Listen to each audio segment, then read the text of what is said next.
Oh, day 2 of Cora. Cora brought a lot of snow with her on January 11th, 2025. And when I say a lot of snow, I mean a lot of snow. Is this ever going to end? This is never going to end.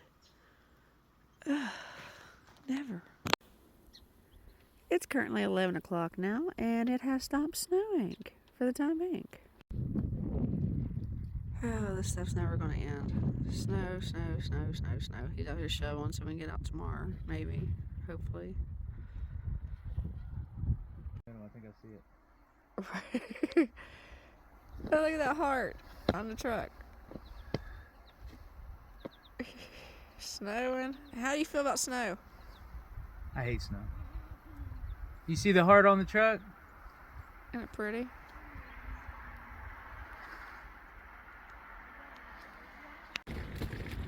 I am so sick of Cora.